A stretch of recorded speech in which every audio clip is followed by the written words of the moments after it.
Welcome to Pavis kitchen. இன்னைக்கு பவிஸ் கிச்சனில் ஆகி மாவு வச்சு ஒரு ரொட்டி செய்யலாம். அதுக்கு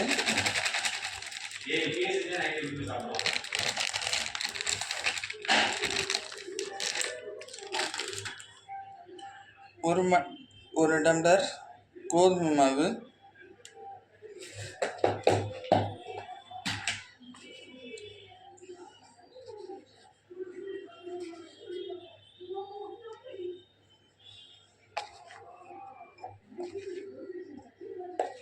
2 டம்ளர் ராகி மாவு,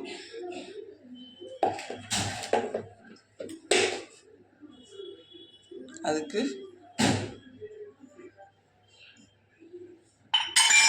தேவையான அளவு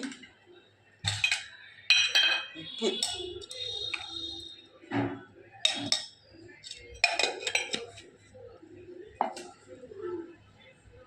கை பொறுக்கிற அளவுக்கு வெந்நி தண்ணி எடுத்துக்கோங்க. இப்போ உப்பு சேர்த்தாச்சு.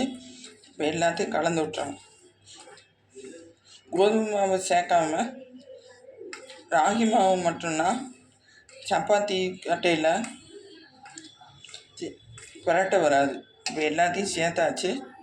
கைக்கு பொறுக்கிற அளவுக்கு இருக்கிற சூட்டில் வெந்நி தண்ணி ஊற்றி பிசைய ஆரம்பிச்சாச்சு.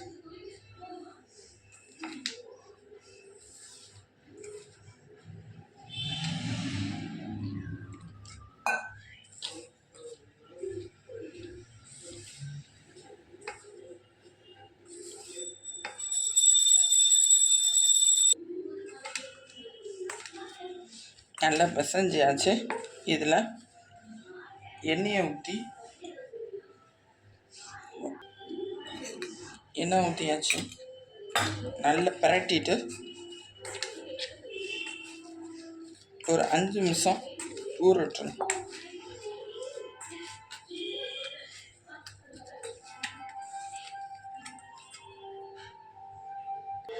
நல்லா எண்ணெய் ராவியாச்சு. இப்போ மூடி போட்டு ஒரு 5 நிமிஷம் வச்சிடலாம்.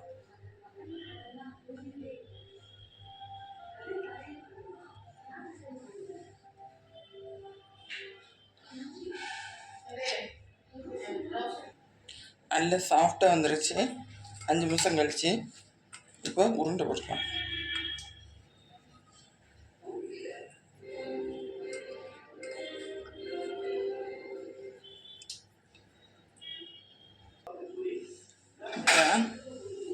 உருட்டியாச்சு, உருண்டை போட்டாச்சு. மெதுவாக உருட்டலாம், அப்படின்னா இல்லைன்னா பிஞ்சு வந்துடும். ரொம்ப மெல்லிசாகவும் திரட்டக்கூடாது, ரொம்ப கனமாகவும் திரட்டக்கூடாது. பேன் சூடாயிடுச்சு. இப்போ மெதுவாக எடுத்து இப்போ போட்டுருவோம்.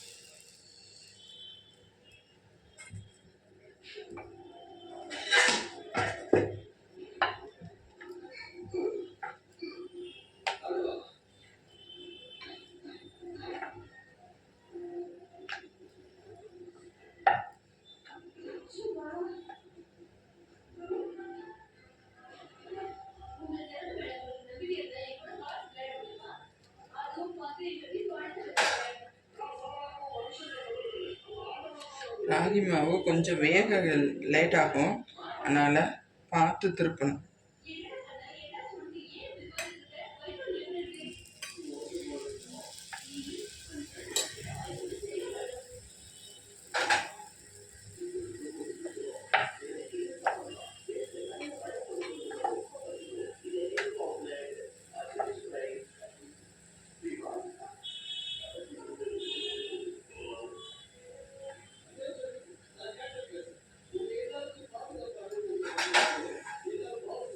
திருப்பிடலாம்.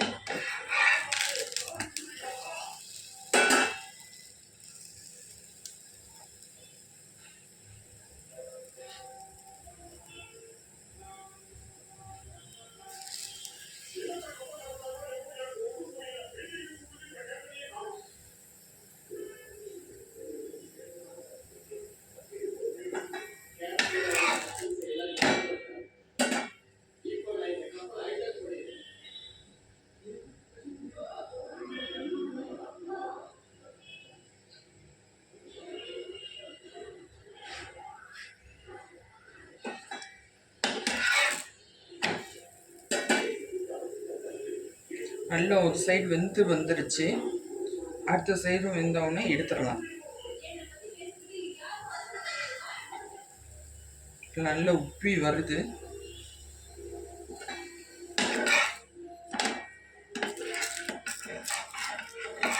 இந்த ஸ்டேஜில் எடுத்து வச்சுக்கலாம்.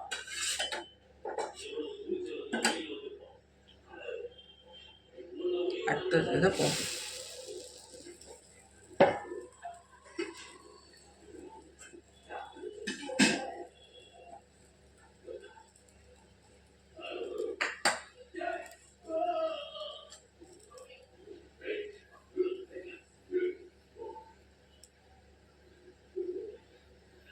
இப்போ எண்ணெயை ஊற்றணும் கொஞ்சம் நேரம் கழிச்சு.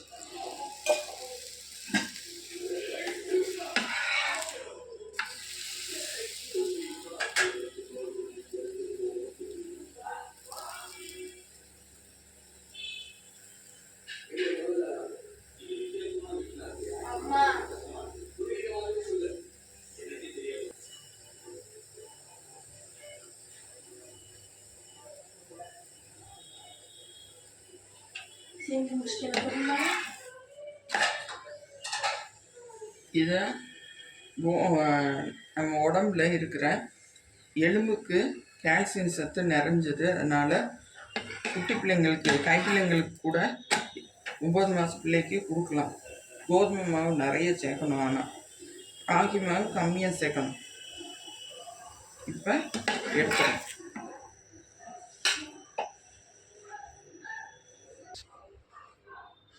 ராகி ரொட்டி ரெடி. மிக சுவையான ராகி ரொட்டி ரெடி.